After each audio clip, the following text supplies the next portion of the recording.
جس کے اندر اس مندر کے ایڈمنسٹریٹرز جو کہ پنڈت وغیرہ ہوتے ہیں وہ ان گایوں کا جن کا کوئی مالک نہیں ہوتا ان کی دیکھ بھال کے لیے ایک public sort of space for cows ہوتی ہے جس کو گاؤ شالہ کہا جاتا ہے، جس کے اندر بغیر کسی معاوضے کے اور بغیر کسی فائدے کے ان تمام گایوں کا خیال رکھا جاتا ہے. اور گردوارہ سکھوں کی عبادت گاہ کو کہا جاتا ہے. تو سکھ اور ہندو کیا یہ ڈفرینٹ قوم ہے؟ جی بالکل، سکھوں کا ہندوازم کے ساتھ کوئی تعلق نہیں.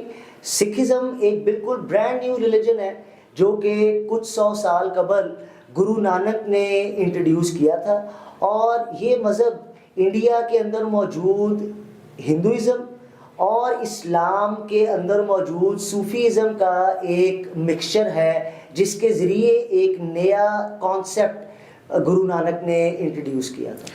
اچھا، جیسے آپ نے بتایا کہ اسی جگہ پہ کولیکٹیولی لوگوں کا ایک مذہب یا جو بھی آپ ان کو رسم و رواج کہہ سکتے ہیں ہندوازم، تو کیا جب مسلمان یہاں پہ آئے، مسلمانوں نے یہاں پہ قبضہ کیا اور انگریز بھی آئے، تو اس مذہب نے ان مذاہب کو کیسے ایکسیپٹ کیا؟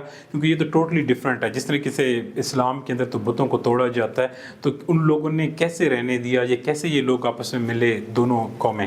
عمران، ہندوازم ہر مذہب کو اور ہر خدا کو ایکسیپٹ کرتا ہے. دراصل کرسچینز اور مسلمز نے ہندوازم کو ایکسیپٹ نہیں کیا اور نہ ان کے کسی کانسیپٹ کو ایکسیپٹ کیا. تو اس کا مطلب یہ بنتا ہے کہ یہ قومیں زور زبردستی ہی آ کے انڈیا میں بسی پہلے. اچھا، ایک اور چیز یہ ہم نے پوچھنی تھی، بہت سارے لوگوں نے یہ ای میلز بھی کی کہ جس طریقے سے ہم قرآن پاک ہماری کتاب ہے جو کہ فائنل ہے، ہم جو بھی چیز زندگی کی ہمیں چاہیے ہوتی ہے ہم وہاں سے لیتے ہیں انفارمیشن، تو کیا ان کی بھی کوئی ایسی کتاب ہے ہندوؤں کی جس کو وہ فائنل سمجھتے ہیں؟ جی بالکل، یہ اپنے ویداؤں سے جو ہے وہ اپنی ساری انفارمیشن نکالتے ہیں، مگر اس کے اندر ایک بات جاننے کی ضروری یہ ہے کہ وید انسانوں نے لکھے ہیں، کسی پیغمبر نے یا کسی خدا نے وہ وید نہیں اتارے. چنانچہ ان کو الہامی کتابیں نہیں کہا جا سکتا. یہ کہا جا سکتا ہے کہ وہ ہزاروں سالوں کی نالج کا کلیکشنز ہیں. جی اچھا، ایک اور چیز یہ کہ یہ اپنے دین کی اسلام کے اندر بڑی ایک سب جانتے ہیں کہ تبلیغ کرتے ہیں، جو بھی مسلمان ہوں، بلکہ پیغمبروں کے بعد تو اب انسانوں کا یہ فرض ہے، مسلمانوں کا فرض ہے کہ وہ تبلیغ کریں. تو کیا ہندوازم میں بھی کچھ ایسا طبقہ، ایسے لوگ ہوتے ہیں جو تبلیغ کرتے ہیں؟ نہیں عمران، ہندوازم میں تبلیغ کا رواج ہی نہیں ہے. جیسا میں نے عرض کیا کہ ہندوازم تمام کانسیپٹس کو ایکسیپٹ کر لیتا ہے، چنانچہ ان کو تبلیغ کی ضرورت ہی نہیں ہے. آپ جس بھی کانسیپٹ کے ساتھ ہندوازم کے اندر آئیں گے آپ ایکسیپٹیبل ہوں گے. جی اچھا، ہم نے نا ایک ہندوازم کے اندر کچھ کنفلکٹس دیکھے ہیں.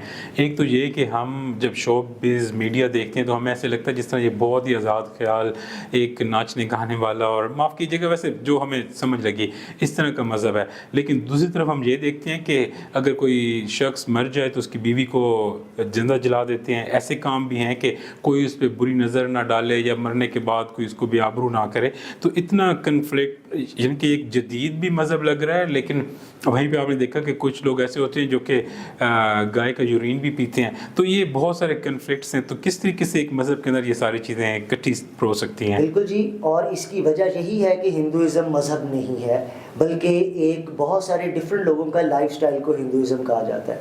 اور اس کے جو بنیادی وجہ ہے وہ یہ ہے کہ ڈانس اور میوزک ہندوازم کے لور کا حصہ ہے، یعنی کہ ہندوازم کی فنڈامنٹل کہانی کا حصہ ہے. فار ایگزامپل، شیو جب دنیا کو تباہ کرتا ہے تو وہ اپنے ڈانس کے ذریعے دنیا کو تباہ کرتا ہے، اور پاروتی جب شیو کو کام ڈاؤن کرتی ہے تو وہ بھی اپنے ڈانس کے ذریعے کرتی ہے. چنانچہ ان کی رسومات کے اندر ڈانس شامل ہے. اس کا قطعی یہ مطلب نہیں ہے کہ یہ ایک آزاد خیال جو ہے وہ کانسیپٹ ہے. دراصل اگر ڈیپلی ہندوازم کو اسٹڈی کیا جائے تو ہندوازم ایک تنگ خیال جو ہے وہ آئیڈیا ہے، بیکاز اس کے اندر سوسائٹی کے لوگوں کو 4 حصوں میں ڈیوائڈ کر دیا گیا ہے، اور یہ چاروں حصے کبھی بھی اپنے سٹیٹس سے تجاوز نہیں کر سکتے. جی اچھا، ایک بڑی انٹرسٹنگ سا کوشچن وہ یہ کہ یہ جو کریکٹر ہیں اس کے اندر ہنومان، سیتا، رام، راون، یہ کیا کہانی ہے؟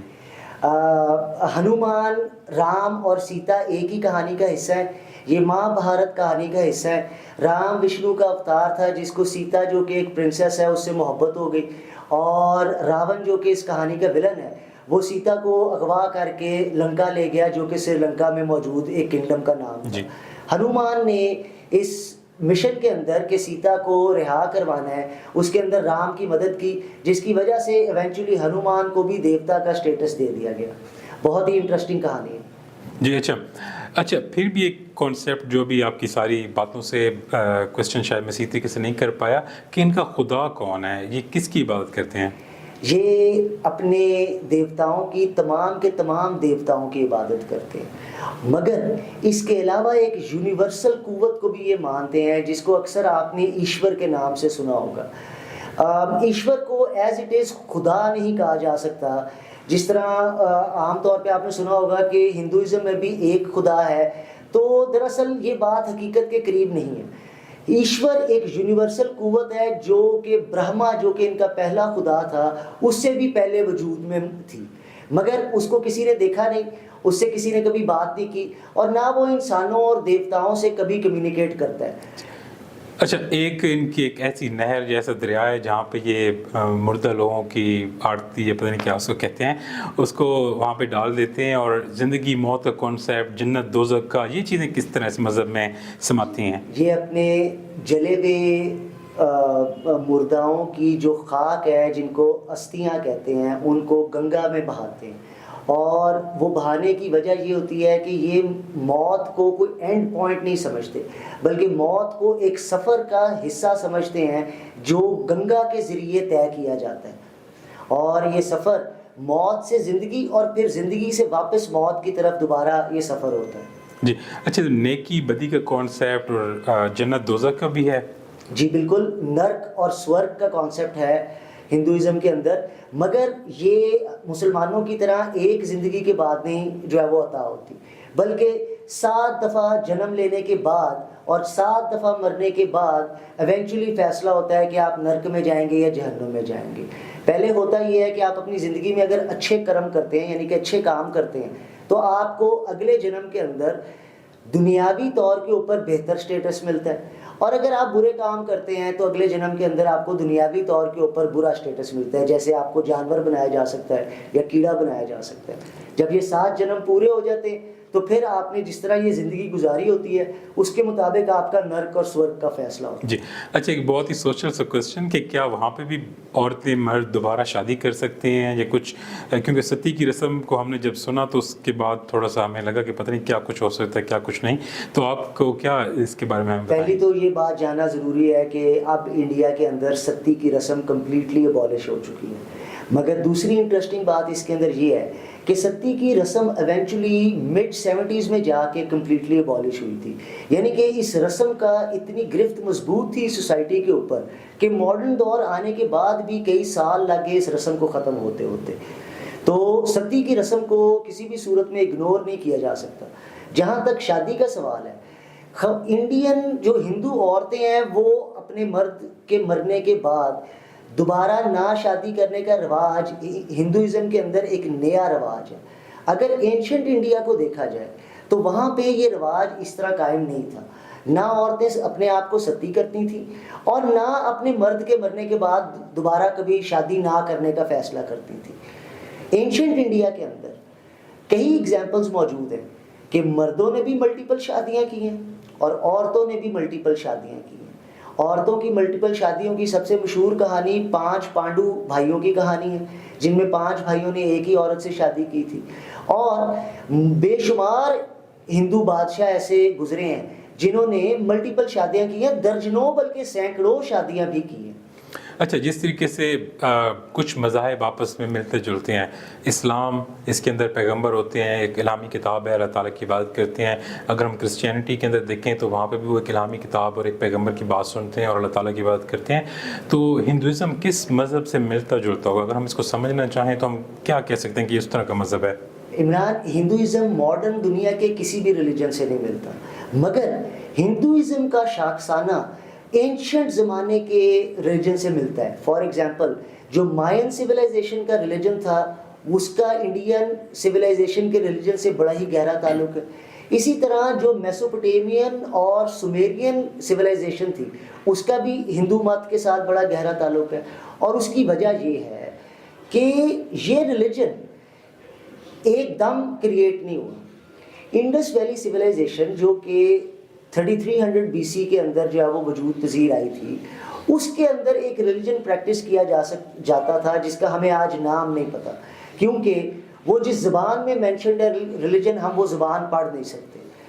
اس ریلیجن کو سینٹرل ایشیا سے جب آرین قوم نے آ کے ان شہروں کے اندر جو ہے وہ تجارت شروع کی اور ان کا آنا جانا شروع ہوا، تو ان کی موجودگی کی وجہ سے جب یہ دو کلچر کمبائن ہوئے تو ہندوازم کا مذہب کی پہلی جو شاخیں تھی وہ وہاں سے نکلنا شروع ہوئی۔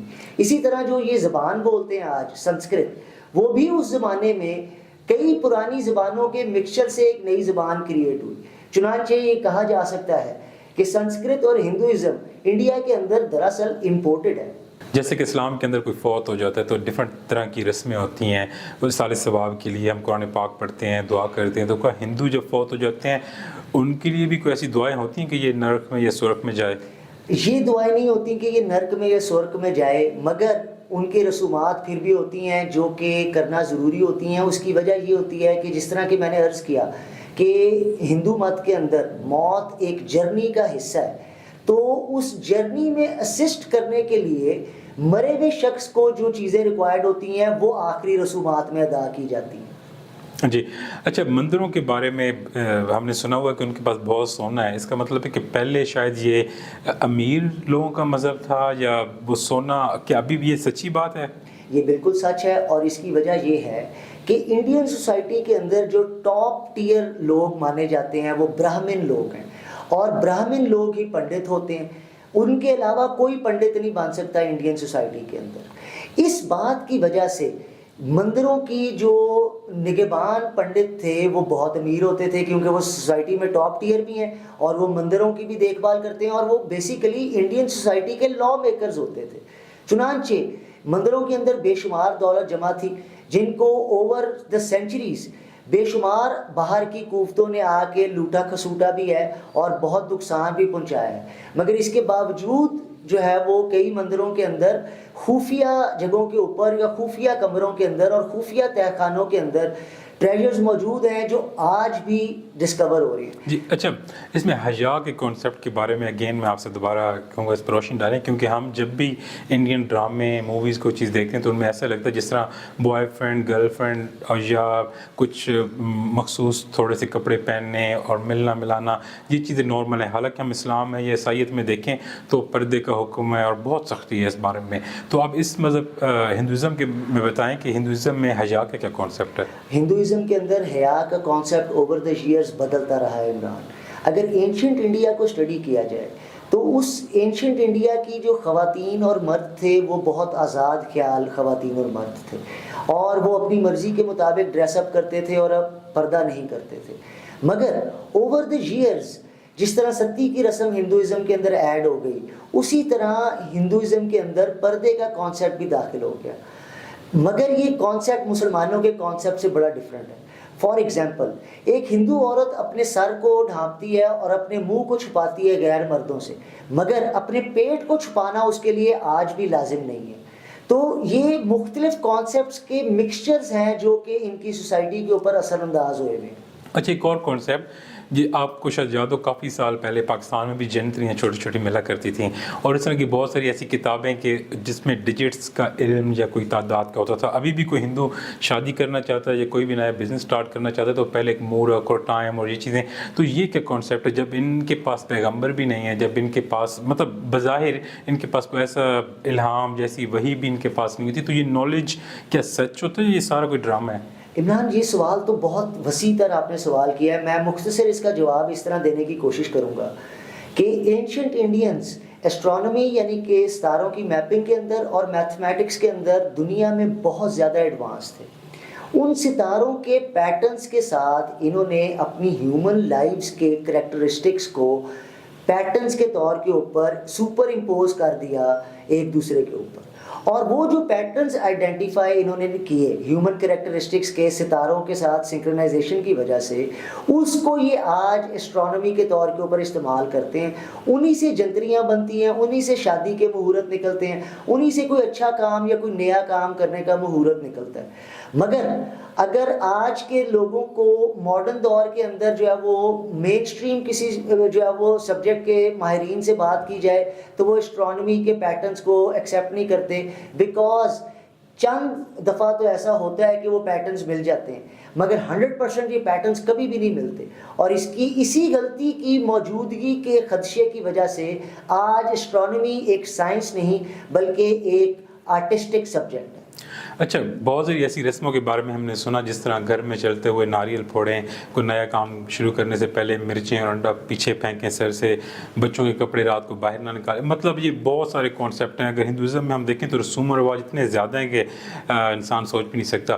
تو یہ ان کے مذہب کا حصہ ہے یا ان کے کلچر کا حصہ ہے؟ یہ ان کے کلچر کا حصہ ہے، مگر ان کے لیے کلچر اور مذہب ایک دوسرے سے علیحدہ نہیں ہے عمران۔ جیسا میں نے عرض کیا کہ سینکڑوں ڈفرینٹ علاقوں کے لوگ سینکڑوں ڈفرینٹ رسومات اور سینکڑوں ڈفرینٹ خداؤں کو پوجتے تھے، ان سب کو اکٹھے ہونے کی وجہ سے اور ماڈرن زمانہ آنے کی وجہ سے ان سب کے کانسیپٹس ایک دوسرے کے ساتھ مل گئے ہیں۔ اس مرجر کی وجہ سے آج انڈین کلچر کے اندر بے شمار رسم و رواج ہیں۔ خان صاحب، کیا ان کی سوسائٹی کے اندر، ہندوازم کی سوسائٹی کے اندر بھی ڈویژنز ہیں یا سارے برابر ہیں؟ جیسے کہ اسلام کے اندر عربی کو اجمی کے اوپر، اجمی کو عربی کے اوپر کوئی فوقیت حاصل نہیں، تو کیا ہندوازم میں بھی سب برابر ہیں یا وہاں پہ کوئی سوشلزم کی ڈویژنز ہیں؟ ہندوازم کے اندر برابری کا کوئی کانسیپٹ نہیں ہے عمران۔ ہندوازم کو اگر آپ اینشنٹ انڈیا کے اندر جائیں تو آپ یہ دیکھیں کہ بہت سارے لوگ یہاں پہ بستے ہیں، جو کہ اس زمانے میں عام بات نہیں تھی، پاپولیشن بہت ہی تھوڑی تھی، مگر انڈیا کے اندر پاپولیشن اس زمانے میں بھی زیادہ تھی۔ اب اس سارے لوگوں کو ایک بادشاہ کے لیے چلانا بہت ہی مشکل کام ہے، کیونکہ وہ آزاد تھے، اپنے اپنے رسومات جو ہے وہ فالو کرتے تھے، اپنے اپنے خداؤں کو پوجتے تھے۔ تو پوری سوسائٹی کو آرگنائز کرنے کے لیے انڈین کلچر کے اندر ایک ڈویژن آف لیبر کا کانسیپٹ آیا، جس کے اندر انہوں نے 4 ڈویژنیں بنا دی، جس میں جو ٹاپ ٹیئر ڈویژن ہے وہ برہمن ہے اور جو لو ٹیئر ڈویژن ہے وہ شودر ہے، اور ان میں ہر ڈویژن کو ایک ایک کردار دے دیا گیا۔ فار ایگزامپل، برہمن جو ہے وہ لا اور ریلیجن کے جو ہے وہ نگہبان ہوں گے، اور شودر جو ہوں گے وہ لیبر کے جو کام کریں گے، فار ایگزامپل جو ہے وہ صفائیوں کا کام اور کھیتی باڑی کا کام اور اسی طرح کے جو لو پروفائل کام سوسائٹی کے اندر ہوتے ہیں۔ مگر اس کے علاوہ انڈین سوسائٹی کے اندر ایک ڈویژن واریئرز کی ہے، یعنی کہ سولجرز کی ڈویژن ہے، جن کا کام آرمیز کے ساتھ لڑنا ہوتا ہے، اور ایک ڈویژن تاجروں کی ڈویژن ہے، جن کا کام ملک کے اندر تجارت کرنا ہوتا ہے۔ جی، بہت شکریہ آپ کا، آج بہت ہی مزہ آیا، اور امید ہے کہ جو بھی ہمارے آڈینس نے کوشچنز کیے تھے ساروں کے جواب مل گئے ہوں گے۔ انشاءاللہ تعالیٰ خان صاحب آپ کو نیکسٹ نشست میں بلائیں گے، جس میں ہم کچھ اور ٹاپک جو بھی کمنٹس کے اندر ہمیں لوگ پوچھیں گے ہم سے، جس کے بارے میں انفارمیشن لینا چاہتے ہیں، انشاءاللہ تعالیٰ ہم وہ بتائیں گے۔ آپ کا شکریہ عمران، اور I will be very excited to come back again. بہت شکریہ، تھینک یو۔